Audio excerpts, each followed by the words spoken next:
for 5 minutes. Thank you, Mr. Chairman. I think this is an extremely important issue here that we're talking about with the numbers, the high numbers going AWOL. Why are there so many Afghans that go AWOL? What is the deal here? You know, we weren't able to interview all of them because some of them have disappeared. But we tried to interview as many Afghans as we could, and also talk to people back in Afghanistan and talk to other people. The reasons are mixed. Some of it is they're afraid to go back. It's a war-torn country, so stay here in the United States. Others are, they were upset when they found out that to go back to their units, they would have to pay bribes to get their jobs back, and they refused to do it. Others, I think it's just the fact that they're here, and it's a good chance to stay if they could, and they claimed asylum. Is there any national security threat? Because you didn't mention that. I'm certain there is a national security threat. Particularly, we got some people who've just totally disappeared, and we don't know where they are.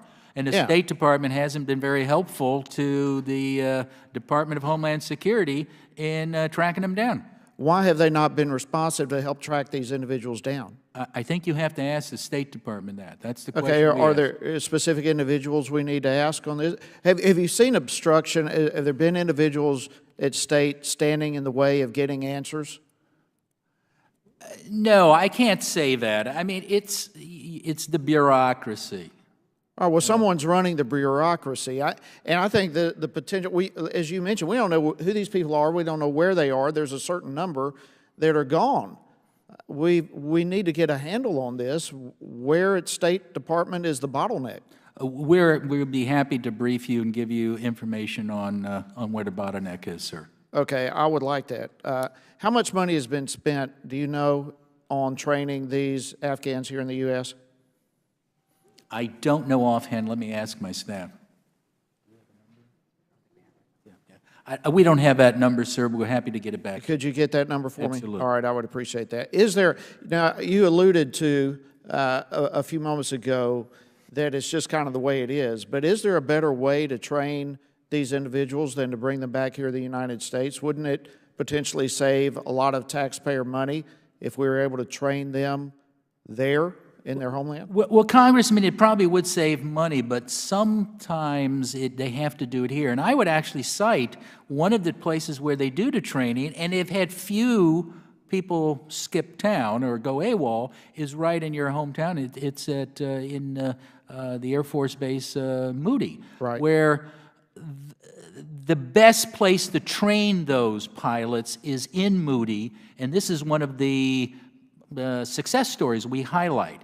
And it's interesting in that area, and I think it would be worthwhile to talk to the Air Force in Moody about why they're so successful in training those pilots and mechanics, and they go back. So that is one of the success stories. And I think there they have to do the training there. And that's, right, again, and I would agree, and story. I've been there, and I've seen what you're talking about, and it is a success story. I guess my thoughts are going beyond Moody and some specialized places where it is succeeding, and the overall potential of a national security threat when we're bringing individuals here that we don't know anything really about.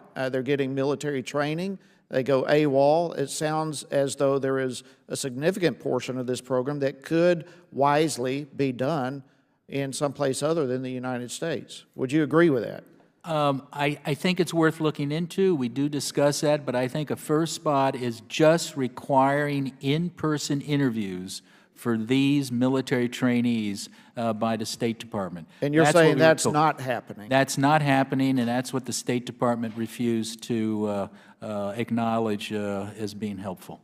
All right, and did I hear you correctly moments ago, too, that this does happen with others, but it's not happening with Afghans, is that correct? Yes, and that's what's so perplexing, because for every other type of visa, they do in-person interviews, but they don't do it for these people. So is there a specific policy where these individuals are waived from that particular part of vetting? As far as I know, it's a policy of the State Department, not the policy of the Department. Just for just for Afghans?